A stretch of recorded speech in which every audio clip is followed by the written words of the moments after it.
বাড়িতে যদি আর্থিং করা না থাকে, বাড়ির প্রত্যেকটি সুইচ বোর্ডে যদি আর্থিং করা না থাকে, ওই সুইচ বোর্ড থেকে ব্যবহৃত ফ্রিজ বলো, ওয়াশিং মেশিন বলো, টিভি বলো, যে কোনো জিনিস ইলেকট্রিক ইকুইপমেন্ট ব্যবহারের ক্ষেত্রে আপনি কিন্তু পুরোপুরিভাবে নিরাপদ নয়। আজকের এই ভিডিওতে আমরা জানবো বাড়ির আর্থিং কিভাবে করা হয় এবং ফুল কানেকশন, এবং আর্থিং যদি করা না থাকে তাহলে আমরা কি কি হতে পারে পুরো ডিটেলসে আজকে জানানো হবে। আমি এখানে একটা ফ্রিজ অঙ্কন করেছি। বাড়িতে ব্যবহৃত একটা ফ্রিজ ব্যবহার করা হচ্ছে। আর্থিং পয়েন্ট থেকে আর্থিং যাচ্ছে 3 পিন টপের মাধ্যমে, এখানে ফেজ যাচ্ছে, নিউট্রাল ফেজটি চলছে। কোনো কারণে ফেজটি যদি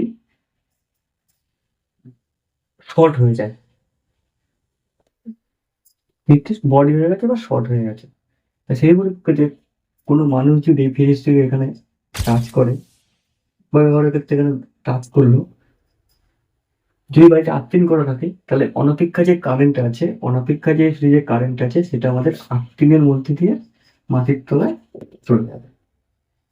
আর যদি আর্থিংটা আমাদের করা থাকলো না, আর্থিংটা আমাদের নেই, আর্থিং এখানে করা নেই, আর বাড়িতে আর্থিং করা নেই, তাহলে সেগুলি কেউ যদি এখানে ফ্রিজ স্পর্শ করে, তাহলে অনপেক্ষা যে কারেন্ট আছে, যে বডি লাইন কারেন্ট আছে, তা মানুষের মধ্যে দিয়ে আমাদের মাটিতে প্রবেশ করবে। তাহলে এই পরিপ্রেক্ষিতে প্রচন্ড পরিমাণে বৈদ্যুতিক শক খাবে। শুধু ফ্রিজ নয়, বাড়িতে ব্যবহৃত যে কোনো ইকুইপমেন্ট, গিজার বলো, ওয়াশিং মেশিন বলো, ইন্ডাকশন বলো, জলের মোটর বলো, যে কোনো জিনিস আর্থিং যদি করা থাকে, যে কোনো মানুষ বৈদ্যুতিক শক খাবে, কিন্তু পরিমাণে হবে। আর্থিং করা থাকলে পুরোটাই সেফ। আমাদের বাড়িতে আর্থিং করাটা অবশ্যই দরকার। এবার আমরা জানতে হবে বাড়িতে আর্থিং কিভাবে করতে হবে। এখানে কিছু ছবি অঙ্কন করেছি। এটা হচ্ছে এনার্জি মিটার, বাড়ির মেন সুইচ, তারপরে টিভি বক্স, তারপরে বিভিন্ন রুমে বিভিন্ন বাড়ির সুইচ বোর্ড। মানে প্রথমে এনার্জি মিটার থেকে মেন সুইচের লাইন আসে, ওই মেন সুইচ থেকে কিছু কিছু বাড়িতে, কিছু কিছু বড় বাড়ি বা একতলা দোতলা বাড়িতে তখন এখানে ডিবি বক্স ব্যবহার করা হয় বা এমসিবি বক্স। তো এখানে ইলেকট্রিক পোল থেকে ফেজ নিউট্রাল মিটারে ঢুকে ইনপুট আউটপুট হয়ে আমাদের এখানে একটা 32 অ্যাম্পিয়ারের সিরিজ লাগানো থাকে, দুই অব্দি আটকে থাকে, এত অব্দি সরকারি কাজ থাকে, এত অব্দি সরকারি কাজ থাকে।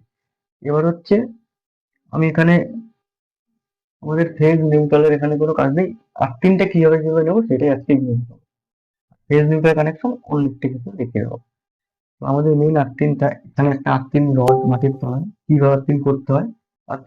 আর্থিংটা একটা আর্থিং রড পাওয়া যায়, কপার তার দিয়ে মাটির তলায় একটা কাঠ কয়লা দিয়ে নুন দিয়ে পরিমাণ মতন 2 ফুট 4 ফুট গর্ত করে সুন্দর করে আর্থিং করে আমাদের কাঠ কয়লা গুঁড়ো দিয়ে, পোড়া কাঠ কয়লা মূল দিয়ে সুন্দর করে আর্থিং করে, আর্থিং রড দিয়ে এখানে কপার তার দিয়ে আর্থিংটা আমাদের মিল হয়ে যায়। এখানে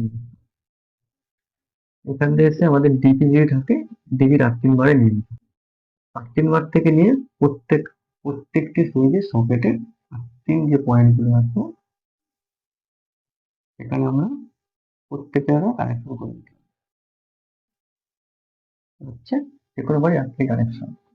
এই কানেকশন যদি এখানে কোনো জায়গায় কেটে যায়, কোনো কিছু বন্ধ থাকে বা না হয়, তাহলে কিন্তু খুবই বিপদ হতে পারে। হচ্ছে আমাদের কাজ। ভিডিওটি যদি ভালো লাগে অবশ্যই একটি লাইক করো, চ্যানেলটি সাবস্ক্রাইব করে দেবো ইলেকট্রিক্যাল নানান গুরুত্বপূর্ণ ভিডিও সবার প্রথমে দেখে নেওয়ার জন্য। আমার এটা হচ্ছে ফার্স্ট চ্যানেল, আমার সেকেন্ড চ্যানেল আছে ইলেকট্রিক ওয়ার্ক বলে, এখানে নতুন রিচার্জের জন্য করেছি। প্রথম থেকে যারা কাজ শিখতে যাও তাদের জন্য যেমন একটা চ্যানেল আছে ইলেকট্রিক ওয়ার্ক, এখানে সবাই যুক্ত হয়ে যায়। ওখানে প্রথম থেকে কাজ শেখানো, ইলেকট্রিকের নানা রকম ইকুইপমেন্ট রিপেয়ারিং সবকিছু কাজ করানো হয়, আর প্রথম থেকে শিখতে পারে।